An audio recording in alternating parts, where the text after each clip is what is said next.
Muchas gracias, señora presidenta, por sus cálidas palabras.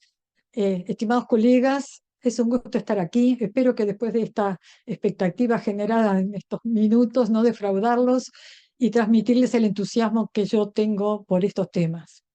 En la primera parte de esta presentación voy a hacer una breve introducción a los fenómenos eléctricos celulares, no solo de las teorías excitables, porque son comunes en realidad para todas las células, eh, y un tema que ha sido motivo de gran parte de mis trabajos en los últimos 20 años de mi carrera. Y en la segunda parte voy a hablar de las aplicaciones de a la medicina de estos temas, algo que ha tenido un enorme impulso en los últimos años y espero que les resulte interesante. Eh, Antes de comenzar la presentación, quiero agradecer el honor que me hizo el doctor Osinaga de aceptar comentar la misma y declarar que no tengo ningún conflicto de interés con ninguno de los aspectos tratados aquí. Eh, el nacimiento de la bioelectricidad se lo debemos a Luigi Galvani, un médico anatomista, profesor de obstetricia, con una gran formación en ciencias y una gran curiosidad y espíritu de investigación. Accidentalmente, trabajando en su laboratorio, se escapa una chispa de una máquina eléctrica manual que estaba experimentando hacia un preparado de rana de un ayudante recién disecado y con gran asombro puede observar que la rana contrae sus músculos de los miembros inferiores. Esto, gracias al espíritu y la curiosidad de Galvani, comienza un conjunto de experimentos que termina concluyendo y proponiendo la hipótesis de que la contracción muscular se debe a la existencia de una electricidad animal. Este campo ha tenido un gran avance. En los últimos años han surgido numerosos libros especializados, revistas especializadas, y se han acuñado diversas expresiones y palabras para mostrar las implicancias de este tema, tales como el electroma, que pretende reunir a todos los fenómenos eléctricos de los organismos, el código bioeléctrico, que se refiere a las señales eléctricas que reciben las células y que regulan diversos procesos como la migración, la proliferación, la división celular, la morfogénesis y la regeneración. Y estos nuevos impulsos que ha tenido la disciplina han llevado a algunos autores a plantear de que en este momento estamos viviendo una revolución bioeléctrica. Esto no me está, perdónenme, una revolución bioeléctrica. Muy bien. Eh, ¿Cuáles son algunos de los fenómenos eléctricos de células no excitables y cuáles pueden ser, y cuáles son en realidad, más bien, su importancia en medicina? Los fenómenos eléctricos están presentes en todos los niveles de organización de los seres vivos, desde los átomos hasta los órganos. A nivel celular y tisular voy a destacar algunos de ellos. El primero que quiero mencionar es una frase que para los bioquímicos es muy querida, y es la que se le atribuye al médico húngaro Albert Szent-Györgyi, que dice que la vida no es otra cosa más que un electrón buscando un sitio para descansar. Esto parece muy entusiasta, sin embargo, para los bioquímicos tiene gran sentido, porque un enorme número de reacciones involucran a electrones que se transfieren de una molécula a otra hasta llegar a su destino final. Y esto ha hecho, bueno, por supuesto que un electrón que se mueve genera corrientes eléctricas. Estas corrientes se han denominado corrientes farádicas, y las más famosas son la cadena respiratoria, o también llamada cadena de transporte de electrones. También las reacciones de generación de destrucción de generación y destrucción de los radicales libres del oxígeno, la síntesis y degradación de biomoléculas, proteínas, lípidos y algunas otras reacciones. Otro aspecto importante es la diferencia de potencial eléctrico a través de las membranas de las células excitables y no excitables, ¿verdad? Pero estamos mirando, poniendo el foco ahora en las células excitables. Todas las células de nuestro mundo tienen una diferencia de potencial eléctrico de transmembrana. Para la membrana plasmática es negativo en su interior, positivo en su exterior, y la voy a abreviar como PMP, potencial de membrana plasmática, o simplemente potencial de membrana, que es parte de la carga que usamos. En este esquema, el autor del esquema le atribuye un potencial medio de menos 70 milivoltios. Veremos que esto es extremadamente variable en las células no excitables. Por ejemplo, para mostrar un extremo, el glóbulo rojo tiene menos 8 milivoltios. ¿Ah? Y otro aspecto importante que destaca este esquema es que todos los organelos de membrana, de organelos intracelulares recubiertos por membrana tienen un potencial de membrana. Y muy importante en medicina para el caso, bien tipificado para el caso de algunos de ellos, que no me voy a referir en esta charla. Solamente voy a hablar de algunos aspectos del potencial de membrana que tienen aplicación médica y que yo elegí en forma arbitraria, ¿verdad? El potencial de membrana eh, participa prácticamente en todas las actividades celulares. Es el componente energético del proceso de transporte a través de la membrana y participa en fenómenos como proliferación, diferenciación, organización del citoesqueleto, y esto ha sido una contribución de nuestro laboratorio, migración, apoptosis, regulación del volumen, secreción, cicatrización, etcétera, progresión cancerosa, regeneración y morfogénesis. Así que, como verán, hay mucho campo para la medicina en este sentido. El campo de estudio tuvo un avance muy lento en los primeros años, hasta, no sé, pongan el límite como quieran, ¿no? Pero el asunto es que en 1996 era tan poco el desarrollo que este grupo de investigación italiano eh, decidió sacar un trabajo de opinión y de estímulo en esta prestigiosa revista Bioessays, en la cual llama la atención a la comunidad científica de que los campos eléctricos a nivel de la membrana plasmática han sido descuidados para los mecanismos de señalización celular. A pesar de ello, en 1970 surge el primer trabajo que vincula los cambios de potencial de membrana plasmática a una patología, aparece en la revista Oncogénesis, y eh, el autor concluye de que el potencial de membrana plasmático es un importante factor en el control de la mitosis.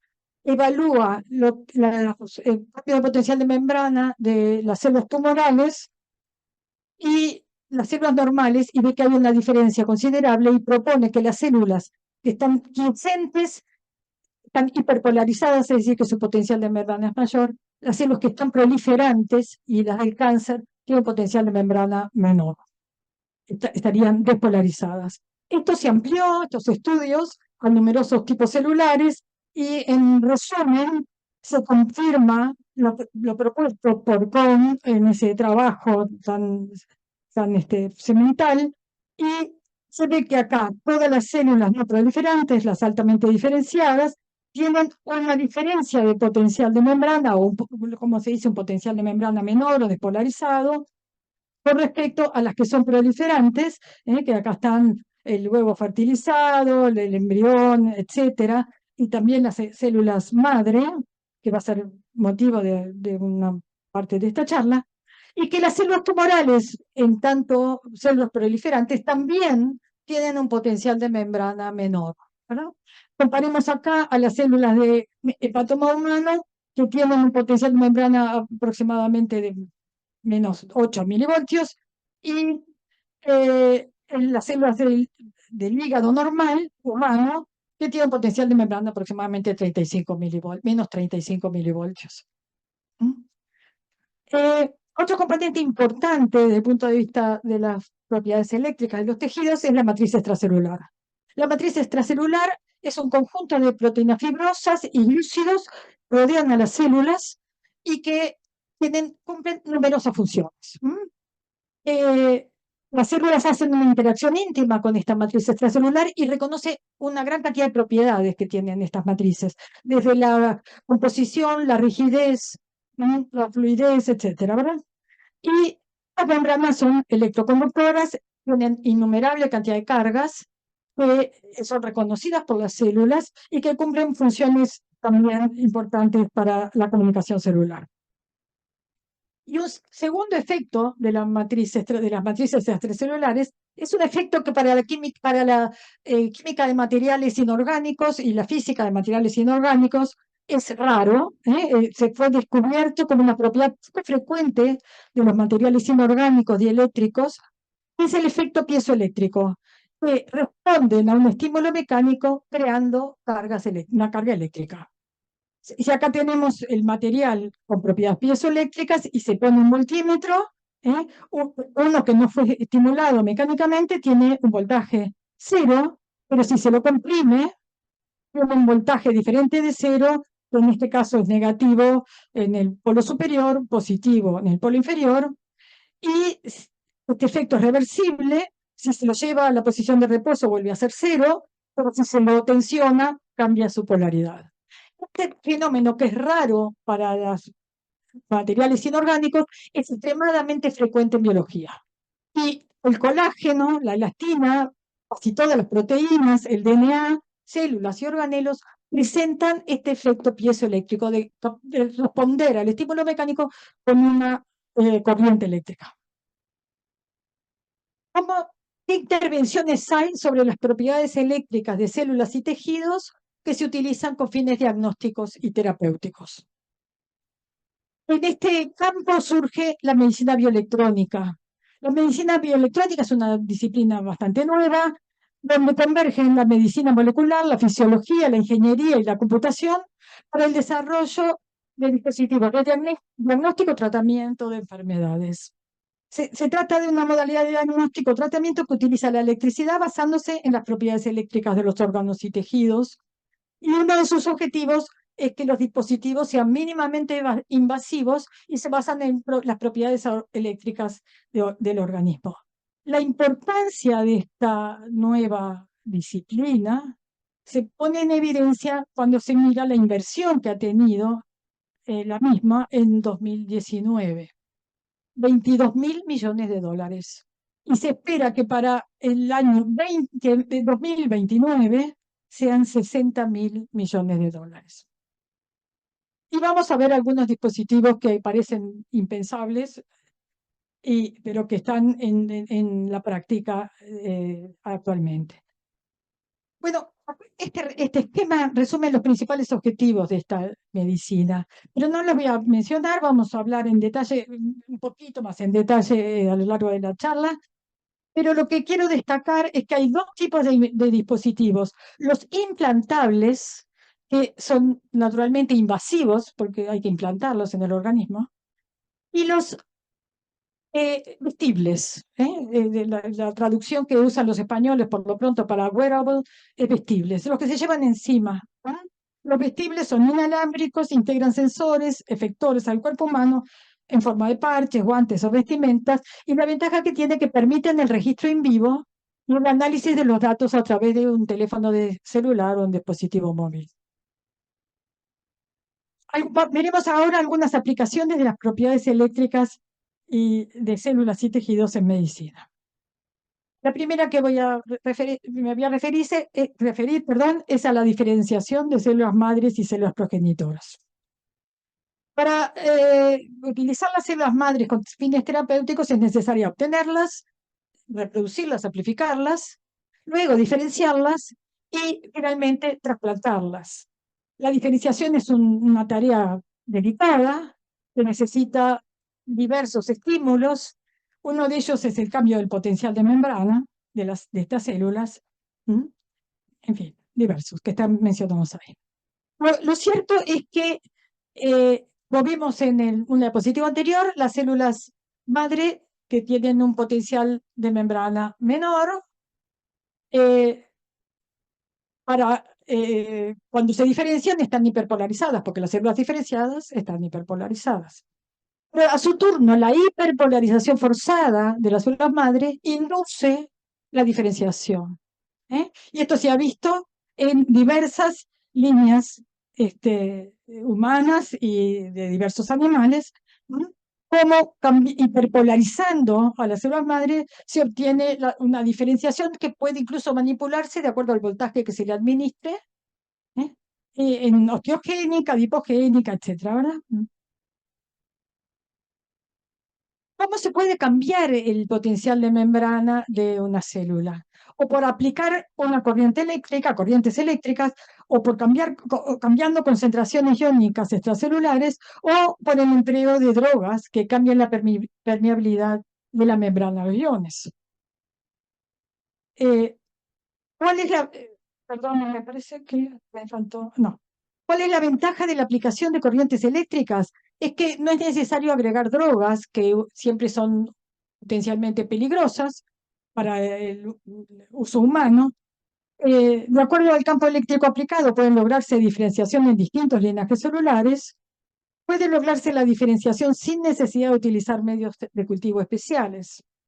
Y entonces se las puede tratar de dos maneras principales. Una es mediante electrodos que se disponen en lados opuestos del cultivo celular, que tiene el inconveniente de que el campo eléctrico no es parejo para todas las células del cultivo, o por soportes o matrices que sean conductoras. Y entonces, en ese caso, se puede obtener un campo eléctrico parejo para todas las células del cultivo, ¿no?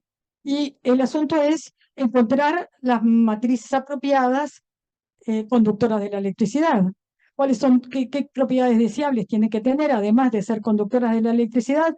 No tóxicas, irritantes ni monogénicas. Tienen que tener una geometría apropiada porque la célula es muy exquisita, ¿eh? Es capaz de detectar cómo es el soporte que está creciendo encima. La rigidez también, ¿verdad? Con cambios de rigidez del soporte cambian el fenotipo de las células. Y que sean biodegradables es ideal, ya que permite que sean trasplantadas junto con las células al organismo receptor.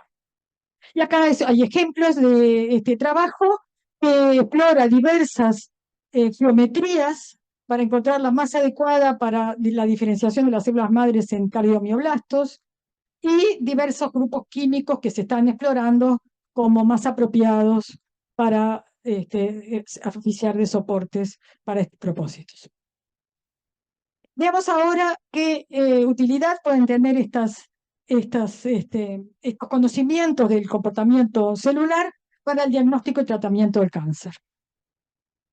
El primer trabajo que menciona cómo cambian las propiedades de los tumores eléctricas, las propiedades eléctricas de los tumores en el cáncer, es este trabajo de 1926. Los autores que lo publican en el Journal of Cancer Research encuentran que cambia la capacidad de los tumores, la capacidad, me refiero a la capacidad eléctrica, ¿verdad?, de los tumores, y proponen que esto podría servir de un método de diagnóstico. Pasaron muchos años y en este momento, como vamos a ver, hay procedimientos de diagnóstico que utilizan los cambios de propiedades eléctricas de las células del cáncer. ¿Por qué cambian sus propiedades eléctricas las células del cáncer? Porque cambia la función de los canales iónicos y de los transportadores iónicos. Al punto de que Baraskaya, perdón, y su grupo de investigación proponen que el cáncer sea considerado como una oncocanalopatía. Y entonces, algunos de los canales involucrados determinan una modificación del potencial de membrana plasmático, otros son sensibles al voltaje y entonces son activados o inhibidos por los cambios del potencial de membrana y otros tienen otros efectos, obviamente, ¿no? Acá muestra este diapositivo simplemente para mostrar la enorme cantidad de canales iónicos que se han visto involucrados durante la transformación maligna y algunos tienen efectos muy importantes como evitar la destrucción inmune de las células cancerosas por el sistema inmune. Por ejemplo, acá estos otros que mutan le confieren a la célula cancerosa una resistencia a la muerte, pero le genera a la célula una inestabilidad genómica y aumento de las mutaciones, etc. Estos le confieren inmortalidad de replicación, ¿eh? Características todas propias del cáncer que lo hacen tan exitoso. ¿Cuáles son los cambios eléctricos encontrados en el cáncer y cuáles son sus efectos? La despolarización del potencial de membrana en células cancerosas en contrapartida normal se encontró en diversos cánceres humanos, ¿no?, en relación a su contrapartida normal. ¿Y cuáles son estos efectos? una disminución del potencial de membrana en el cáncer provoca una disminución de la diferenciación, un aumento de la proliferación y un aumento de motilidad. Todas características que hacen a la transformación maligna tan exitosa, ¿verdad? Hay otras alteraciones que ocurren en las células cancerosas eléctricas que no voy a mencionar y voy a seguir adelante. A raíz de estos resultados, se han generado un conjunto de dispositivos electrónicos para el diagnóstico del cáncer que hacen uso de las propiedades eléctricas diferentes que tienen las células cancerosas. Acá hay un ejemplo, en este trabajo se utiliza esta sonda que emite eh, corrientes y tiene sensores que identifican, es una, son capaces de detectar la impedancia de multifrecuencia, ¿m? Y con esta sonda pueden pasarla por las lesiones de piel, las benignas y las malignas, y poder analizarlas y eventualmente utilizarlas para diagnóstico. Y con esta sonda, pasándola encima de los nevos, eh, o lesiones cancerosas, perdón, diagnosticadas por anatomía patológica, encuentran que este dispositivo tiene una especificidad de 75% para el diagnóstico de melanoma y de 87% para el cáncer no melanoma. Utilizando una estrategia similar pero distinta metodología, con este aparato comercial, eh, probado por la Food and Drug Administration de Estados Unidos, se estudiaron 1.000 lesiones sospechosas y en este caso obtuvieron un 100% de efectividad en el diagnóstico de los melanomas de acuerdo a la anatomía patológica, y por ese motivo los autores proponen que con este tipo de aproximación diagnóstica se podrían reducir el número de biopsias. ¿Y por qué es importante? Bueno, también se usaron aparatos análogos para otros tipos de cáncer y en todos los casos se encontraron resultados prometedores, ¿no? ¿Y cuáles serían las ventajas de estos procedimientos? Es un procedimiento no invasivo, no utilizan reacciones ionizantes, son relativamente económicos, tienen una alta especificidad y sensibilidad y permiten realizar estudios en tiempo real, lo cual es muy importante, ¿verdad? Para una patología como el cáncer. Y entonces, estas eran estrategias diagnósticas. Puede usarse los fenómenos eléctricos para, las propiedades eléctricas para con fines terapéuticos. Y entonces, una forma de modificar el potencial de membrana plasmática de las células no excitables, de las células cancerosas, es utilizar drogas que inhiban canales que están sobreactivados o modificados su actividad en el cáncer. Y se buscan, por motivos de conveniencia, eh, drogas que se usan para otras patologías y que inhiben canales iónicos, y se han encontrado resultados positivos y útiles como tratamientos conjugantes. Pero la terapia que más se está explorando y que más éxito ha tenido es la terapia con campos eléctricos, que ha sido aprobada por la FDA para el tratamiento de los gliomas y los mesoteliomas.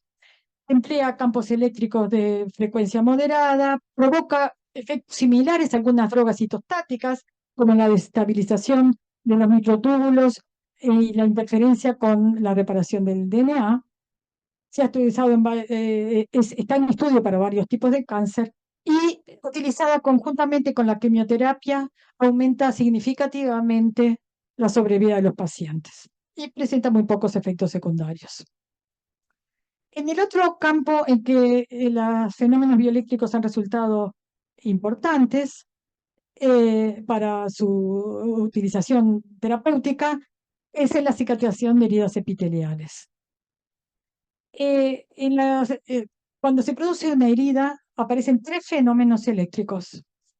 Se despolariza el potencial de membrana de las células epiteliales del borde de la herida, aparece una corriente de cortocircuito transepitelial llamada corriente de lesión, y existe un efecto piezoeléctrico de las proteínas de la matriz extracelular, del que ya hablamos, ¿verdad?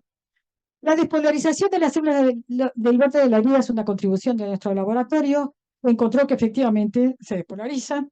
Acá está, se produjo una herida en un cultivo de endotelio de córnea, endotelio de córnea a las 1 o 2 horas, un poquito variable de acuerdo al cultivo, aparece eh, esta despolarización que es medida con una sonda fluorescente sensible al voltaje y de manera que es más intensa cuanto más despolarizada está la célula, y si se aplica un procedimiento de falso color para poner en evidencia las diferencias de intensidad de la sonda, se puede constatar de que está más despolarizadas las células del borde. Y que si se inhibe esta despolarización, la migración disminuye a más del 50%, es decir, es más del 50% más lenta la velocidad de cicatrización. Identificamos el canal, identificamos algunos de los mecanismos involucrados. El otro mecanismo, la otra corriente que se produce es la llamada corriente de adhesión, que es muy vieja, tiene más de un siglo de descrita, y se debe a que los epitelios generan una diferencia de potencial eléctrico transepitelial, no transcelular como vimos hasta ahora, sino transepitelial. De manera que cuando se produce una descontinuidad del epitelio, aparece una corriente, la corriente de lesión, eh, dura varias horas, hasta un día, y que tiene importancia en la cicatrización. ¿Qué pueden provocar estos cambios eléctricos en la cicatrización? Bueno, uno de los efectos es el de la galvanotaxis de las células del, del epitelio. Y esto está muy bonito mostrado en este video que les voy a mostrar, que dura unos segundos, y los autores implantan un electrodo con el polo positivo en el lado de la generación de la herida, en el lado de aparición de la herida, y un electrodo negativo en el centro de la capa celular, y ven que las células se van a mover hacia el interior, y cuando invierten la polaridad cambia el sentido del movimiento, y acá lo vemos, si funciona, que no funciona, así, ahora funciona, cómo se retraen cuando el polo positivo está del lado de la herida, y ahora cambian la polaridad y vuelve las células a cubrir la zona herida. Es decir, que tiene la capacidad de responder a los campos eléctricos, y los fenómenos anteriores son fenómenos naturales que contribuyen a la migración. Frente a estos hechos, es que se han diseñado diversos dispositivos vestibles para contribuir a la cicatrización de heridas. Están en uso algunos en la Unión Europea, y no me voy a detener. Pero otra forma de aplicar corrientes eléctricas a las heridas para ayudar a la cicatrización es la utilización de apósitos con efecto piezoeléctrico. Y acá tenemos, hay muchos, se han estudiado muchísimos. En este caso, los autores muestran los resultados experimentales en animales, en ratones, realizan una herida muy amplia y ven cómo evoluciona en el tiempo sin tratamiento, cómo evoluciona si utilizan una cobertura de fibrina sobre la herida, que mejora grandemente la velocidad de cicatrización, y si usan el dispositivo este particular que está mostrado acá, la velocidad de cicatrización es aún mayor. La gran ventaja es que con este dispositivo se tiene una estimulación continua y que es independiente de cualquier fuente de energía. ¿Por qué? Porque se estimula el fenómeno eléctrico simplemente por el movimiento de los órganos del animal. Bien, el otro aspecto en el cual es muy importante los fenómenos eléctricos y tiene aplicación para la medicina, para la reparación, es en el sistema osteoarticular. El primer efecto piezoeléctrico en el hueso se describió en 1957. Los autores proponen que es debido a la presencia de la abundancia de colágeno que tiene la matriz extracelular del hueso. Y efectivamente esto se comprueba con los años de que es el colágeno el efector del efecto piezoeléctrico del hueso. Colágeno es muy abundante, ¿verdad? Se dispone en alrededor de las lámelas, perdón, de la osteoma, en una geometría muy particular. Y entonces, ¿cuáles son los efectos eléctricos del tejido óseo? Desde hace varias décadas se ha encontrado que las corrientes de lesión de los órganos amputados juegan un rol crítico en la regeneración. La estimulación eléctrica del hueso mejora la reparación de fracturas. El efecto piezoeléctrico del hueso estimula la deposición de hidroxiapatita, es decir, que mejora la mineralización ósea. La hidroxiapatita contribuye al efecto piezoeléctrico del colágeno. Y un dato fisiológico muy interesante es que la estimulación piezoeléctrica del hueso por la propia matriz ósea es una de las que contribuyen al efecto osteogénico que tiene la marcha, el ejercicio, el levantamiento de pesas, etcétera, ¿verdad? Y en estudios preclínicos se ha observado que el implante de materiales piezoeléctricos biodegradables promueve la reparación cartilaginosa y ósea.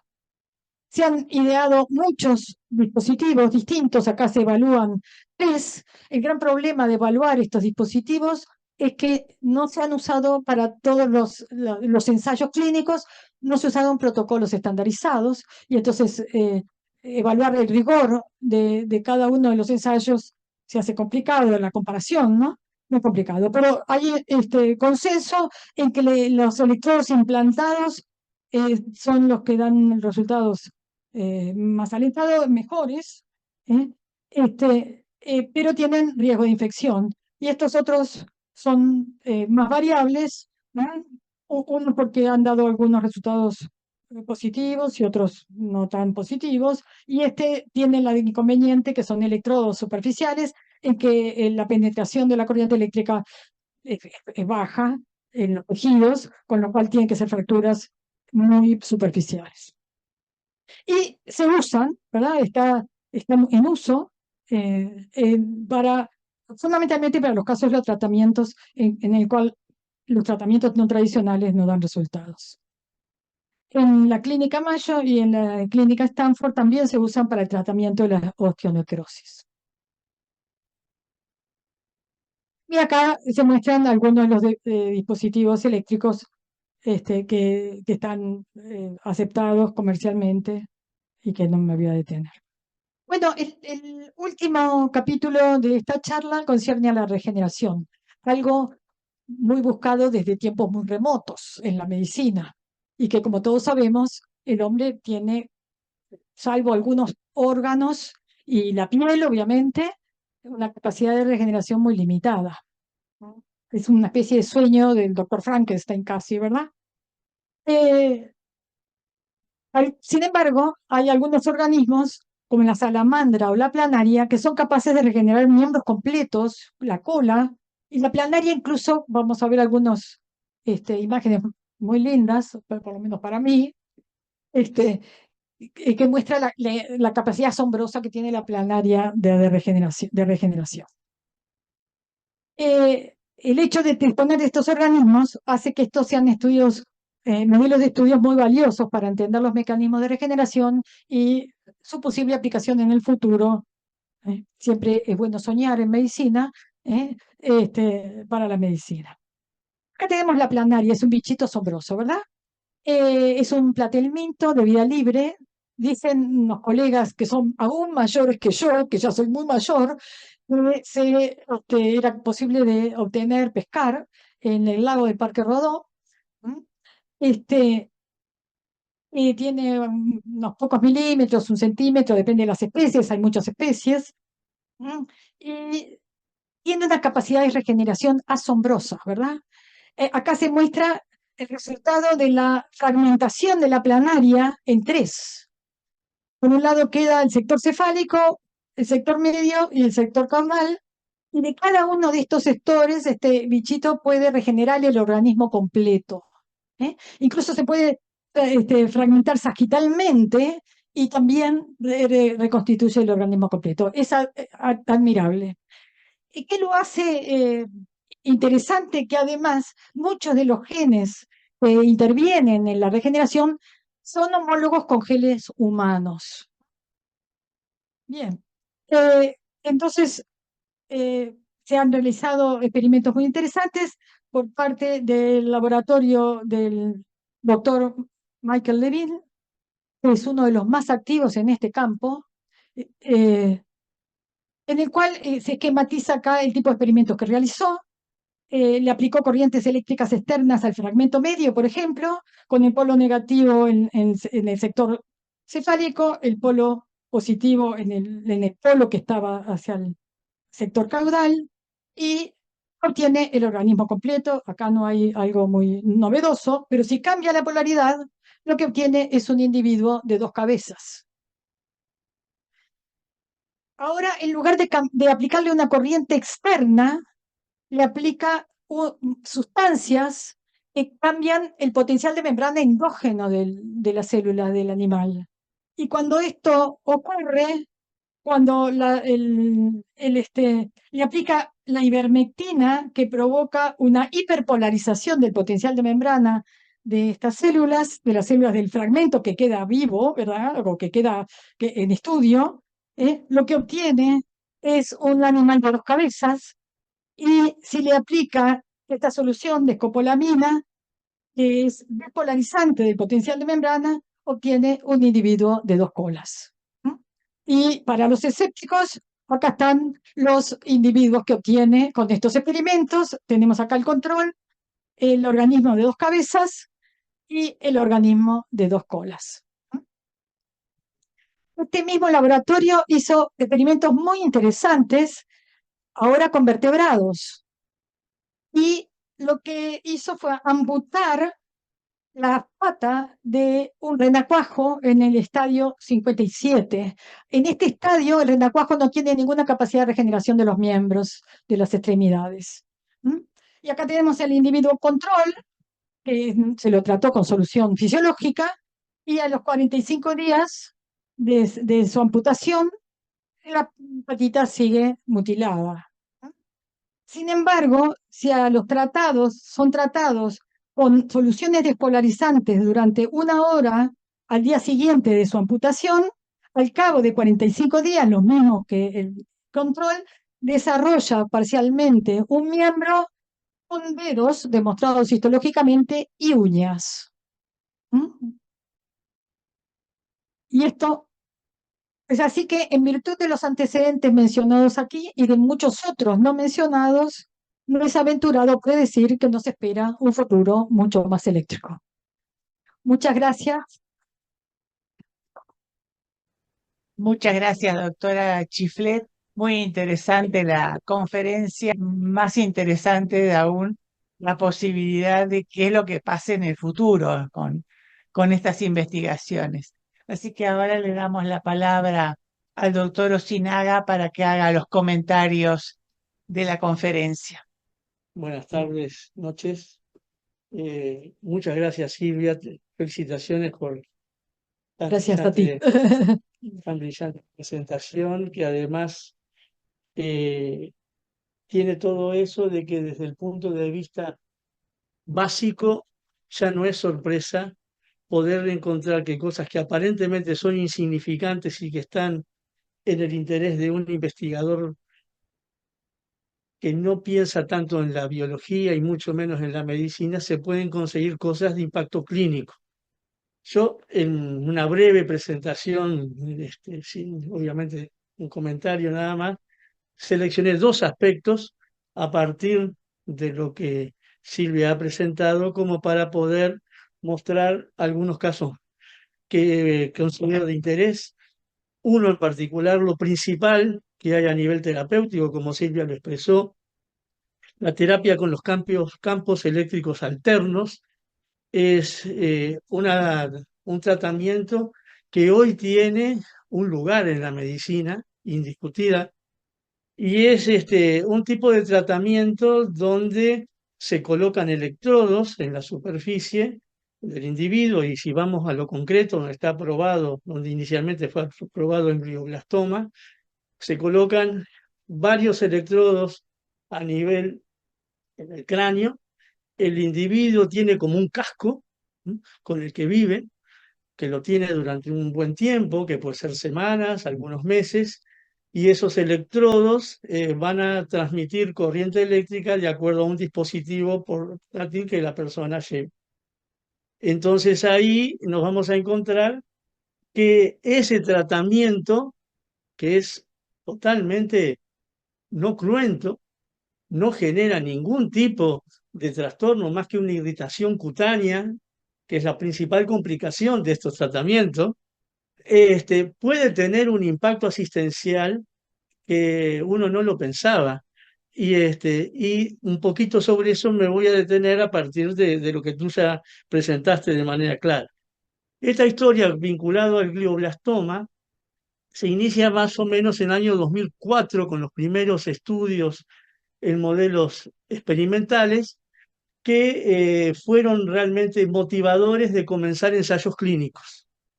Y el primer ensayo clínico piloto se utilizaron 20 pacientes, de los cuales había pacientes con glioblastoma recurrente y había otros pacientes con glioblastoma eh, recién diagnosticado.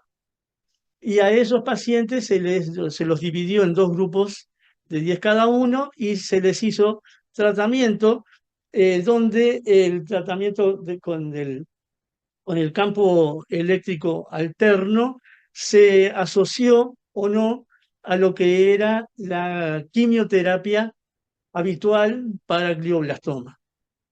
Se observaron diferencias muy importantes ya en sobrevida, en periodo libre de enfermedad, que fueron de alguna manera la base para que se movilizasen muchos ámbitos clínicos a poder hacer otros ensayos para tratar de demostrar si esto realmente ocupaba un espacio en la medicina.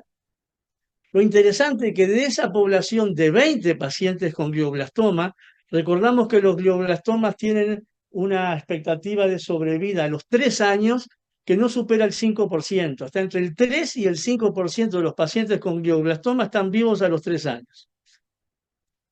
Ellos encontraron que a los 7 años, 4 estaban vivos, libres de enfermedad.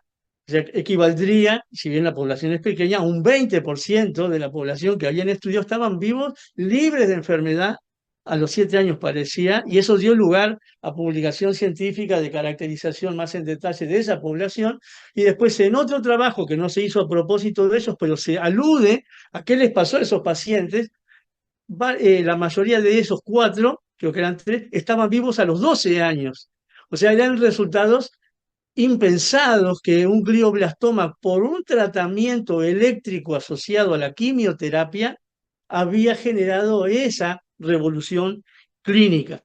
Entonces, ahí comenzaron los estudios para tratar con largas series de más de 200, 300 pacientes y largos periodos para ver qué espacio podía ocupar esto en la medicina, en la oncología. Y entonces la primera aprobación por la FDA a la que tú aludías fue en el año 2011, donde se aprobó para los glioblastomas recurrentes. Y 4 años después, en el 2015, se aprobó para los glioblastomas recién diagnosticados, siempre asociado al tratamiento, el neoadjuvancia, en adjuvancia, o sea, asociado a la quimioterapia y asociado también a la radioterapia. Ese era el protocolo donde estaba mejor, dando los mejores resultados. También se observó que los resultados dependían mucho de la intensidad del tiempo de exposición, y el tiempo óptimo por día es que el paciente tuviese los electrodos funcionando 18 horas por día. O sea que es un tiempo, pero que el paciente lo tolera bien, porque no se da cuenta que la corriente está actuando, pero como que 18 horas por día, tal vez, no sé, me lo imagino, y 6 horas de sueño, digo, sería mientras está en etapa en vigil. Claro. Entonces, en esas condiciones se lograban los mejores resultados y pasó a ocupar entonces un, un un espacio que a nivel clínico hoy es indiscutido. Las guías de la NCCN del 2023, las del año pasado, para glioblastoma, determinan que en primera línea de tratamiento se indica quimioterapia asociado, primera línea de adjuvancia, obviamente, la quimioterapia, radioterapia y el tratamiento con campos eléctricos alternos, primera línea de adjuvancia. Estas son las guías actuales que entonces indican que hoy es indiscutido que esto tiene un lugar en la medicina.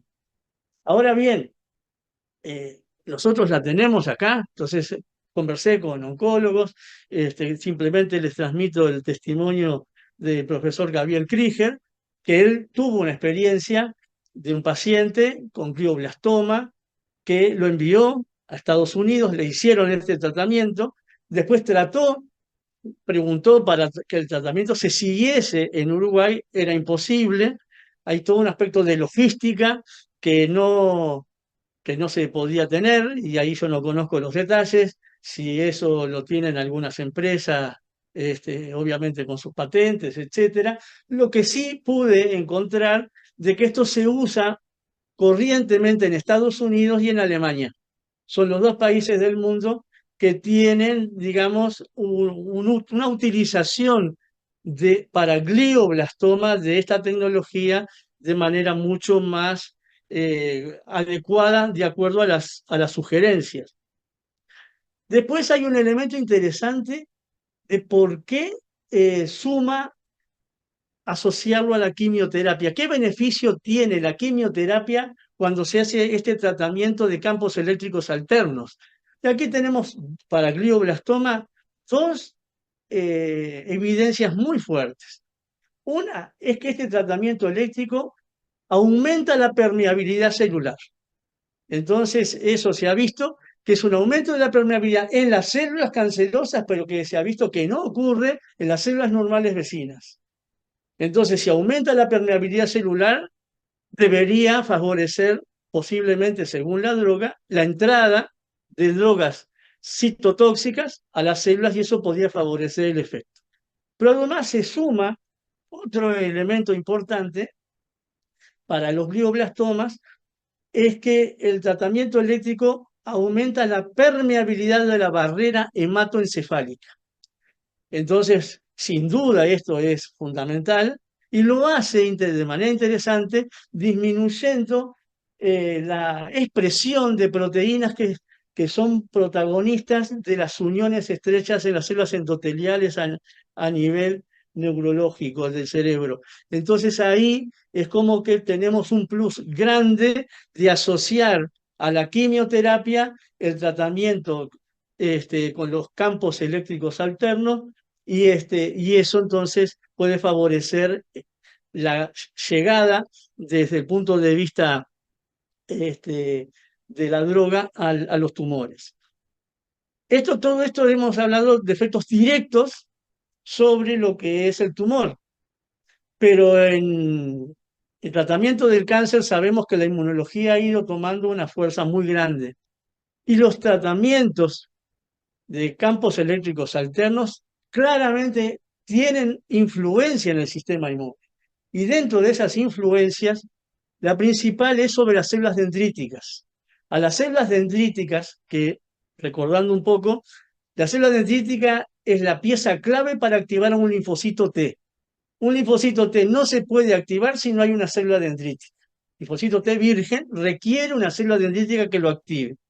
Y depende de cómo se active, el linfocito T va a activarse o a quedar como linfocito supresor. Puede tener las dos posibilidades. Depende del ambiente y del contexto de receptores que tenga la célula dendrítica. En el caso de la corriente y los campos eléctricos alternos, la activación de la célula dendrítica es para activar linfocitos T, que a su vez sabemos que son claves en las respuestas antitumorales. ¿Qué tiene que ver esto con el caso de los glioblastomas? El glioblastoma, en teoría, es un tumor ideal para el tratamiento con los anticuerpos anti-PD1, PDL1. ¿Por qué? porque el 88% de los glioblastomas expresan la molécula PDL1 en su superficie. O sea, sería muy bueno poder tener entonces anticuerpos anti-PDL1 o PD1 como para hacer este tratamiento. Pero la experiencia clínica ha mostrado que estos anticuerpos tienen muy pobre efecto o ningún efecto sobre pacientes con glioblastoma.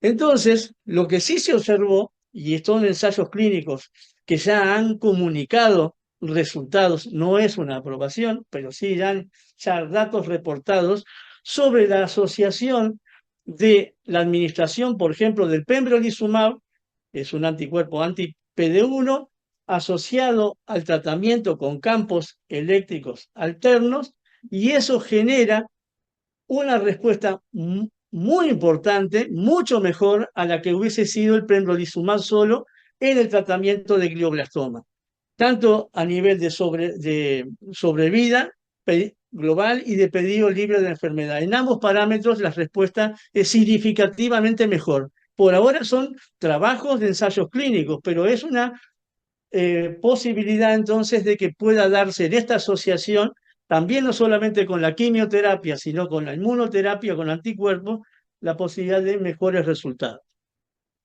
Dentro de otras aprobaciones que han habido, en el año 2019 la FDA aprobó los campos eléctricos alternos como tratamiento para los pacientes con mesotelioma pleural no resecable. Esa indicación fue aprobada en 2019 y sin entrar en detalles, pero podemos decir que hay ensayos clínicos numerosos, algunos muy interesantes, con datos que son esperanzadores para el cáncer de pulmón, no a pequeñas células, no tan esperanzadores, pero hay buenos resultados para cáncer de páncreas, para carcinoma hepatocelular, para cáncer de ovario, para cáncer gástrico y para pacientes con metástasis cerebrales en cáncer de pulmón. O sea, acá hay posibilidad de repente de tener nuevas aplicaciones y aprobaciones para uso médico en el tiempo próximo. En suma, entonces, a nivel de terapia, esto es una terapia sin duda prometedora, es un tratamiento no invasivo, no tenemos a ese nivel ningún tipo de complicaciones en los pacientes y además tiene la posibilidad de un beneficio clínico significativo asociándose a los tratamientos convencionales. Inclusive hay trabajos con radioterapia a las que no me he referido. Entonces esta es una primera parte apoyándome en tu presentación. Después una historia más bien uruguaya, pero de alto nivel también, como los trabajos que hizo Silvia en cicatrización que ella mostró.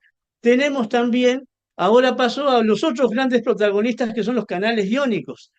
Y entonces nosotros vamos a hablar de un canal iónico que es el canal PEM, TMEM 176B, TMEM, punto.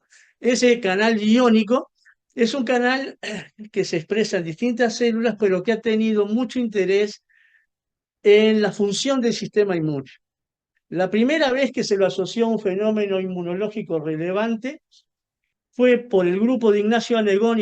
¿Se acuerdan de Ignacio Anegón? Él hace un tiempo dio una conferencia por Zoom desde Nantes, es uruguayo, trabajó acá en Uruguay un tiempo, pero él, bueno, dirige una unidad INSERT en Nantes, y él y Cristina Cuturi, su esposa y jefa también de otro grupo en el mismo laboratorio, en el mismo instituto, demostraron que este canal iónico TEMEM tenía la propiedad de favorecer la tolerancia en los xenotransplantes, perdón, en los alotransplantes. En los aloinjertos, la expresión de este canal iónico en las células dendríticas se asociaba con buena posibilidad de tolerar el trasplante. O sea, una molécula, digamos, supresora, inmunosupresora, porque favorece el trasplante.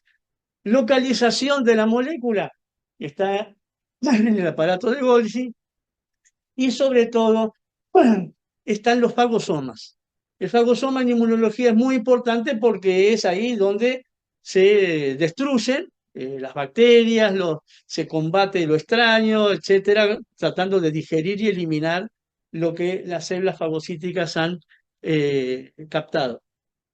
Entonces, Marcelo Gil, profesor titular del Departamento de Inmunobiología, que es todavía donde yo trabajo, Marcelo estuvo 10 años en el laboratorio de Annebon, en Francia. Cuando él vino a Uruguay, vino con el tema porque además había participado en esas actividades, pero su foco era TEMEM en cáncer. Ver qué pasa con esta molécula inmunosupresora o con rol inmunosupresor en el cáncer. Y entonces armó toda una línea de trabajo entre el Departamento de Inmunobiología y el Instituto Pasteur para evaluar distintos aspectos de en la vida tumoral. E inicialmente vio que en los pacientes con cáncer de colon, cuando el infiltrado tumoral era rico en TEMEM, este canal iónico inmunosupresor, el infiltrado tumoral era rico, los pacientes tenían peor pronóstico. Les iba peor en la evolución clínica cuando la molécula inmunosupresora estaba en el infiltrado, en las células que infiltran los tumores. Lo que estaría de alguna manera hablando que esa función supresora está siendo útil para el tumor en su evolución. Posteriormente estudió este canal iónico, asociado a la respuesta o no al tratamiento con los anticuerpos anti-PD1, PDL1. Resultado similar. Cuanto más se expresa este canal, menor chance de que respondan al tratamiento con el anti-PD1 y PDL1. Entonces, a partir de ahí, encaró la parte más fuerte, tener modelos para tratar cáncer y ver si TEMEM jugaba un rol. Entonces ahí en el Instituto Pasteur generaron animales transgénicos knockout para TEMEM. O sea, animal transgénico que no expresa TEMEM y otros wild type que tienen TEMEM, y en esos animales inducir cáncer, trasplantar líneas celulares de ratón y ver qué pasaba con los tumores. Y se encontraron con un dato interesantísimo, que los animales que no tenían TEMEM, que eran knockout para TEMEM, rechazaban o crecían muy poco los tumores comparados con los wild type. De manera que ahí aparecía una evidencia in vivo de que ya este canal iónico está teniendo un efecto ya en la respuesta antitumoral y en el tratamiento posiblemente de tumores. Y ahí entonces dan el paso adicional al que uno siempre quiere llegar. ¿Cómo tratar de tener una droga anti-TEMEM? Y entonces hicieron un screening de distintos compuestos y ahí encontraron un compuesto al que se llama BIK, y para ser precisos, es BIK 8644, es un compuesto sintético. Resulta que BIK inhibe este canal iónico y con BIK, administran BIK, se inhibe TEMEM y se logra aumentar la respuesta inmune, y ahí tenemos un fármaco para aumentar la respuesta inmune antitumoral a través de esto. Esta es la historia uruguaya, porque se hizo todo por uruguayos, todo acá en Uruguay, y que ha tenido, además de bueno, que han tenido la capacidad, este equipo de investigación de Marcelo Gil, Mercedes Segovia y sus colaboradores, de poder vislumbrar sus aplicaciones, y generaron 5 patentes internacionales, y esto ha dado entonces espacio a crear una incubadora de empresas en Instituto Pasteur, que está teniendo hoy un financiamiento, que están ya preparando lo que es la posibilidad del primer ensayo clínico. Están en esta etapa, que no se va a hacer en Uruguay por razones logísticas, pero el financiamiento ya se está consiguiendo como para dar este paso. Eso simplemente para contar un canal iónico, canal de cationes, que lleva a transportar sobre todo calcio y favorece también bajar el pH o subir el pH según la dirección a nivel del fagosoma. Y de esta manera, entonces, esto se apoya en los conceptos que Silvia nos ha transmitido, que parten de lo más básico. ¿Quién va a decir que un canal iónico va a cambiar posibilidades de tratamiento en la inmunoterapia del cáncer. Alguien si lo decía, yo no me lo iba a imaginar nunca, pero esa es la realidad que tenemos y estas cosas pasan y pasan aquí cerca de la misma manera que Silvia ya hace muchos años generó estos resultados en cicatrización. Así que bueno, gracias Silvia por esto. Muchas gracias, Eduardo. A ti. Gracias. Muchas gracias, doctor Osinaga. Doctora Chiflé, no sé si quiere responder algo. No, felicitarlo al grupo de Marcelo Gil por este hallazgo tan bonito y me alegro que lo haya traído a colación para, después del plenario de hoy, que mostramos, la comisión mostró la preocupación por la falta de protagonismo que le quiere dar el Estado a los investigadores. Creo que es un argumento, por lo menos entre nosotros, de que la ciencia Avanza. es un capital para el país. Exacto. ¿Alguien más quiere hacer algún comentario? ¿Quién está? Doctor Mushi, ¿usted quería hablar? No. Bueno, si no, dado el avanzado de la hora, agradecemos a los dos expositores por las dos conferencias y bueno, nos vemos dentro de 15 días. Muchas gracias a todos.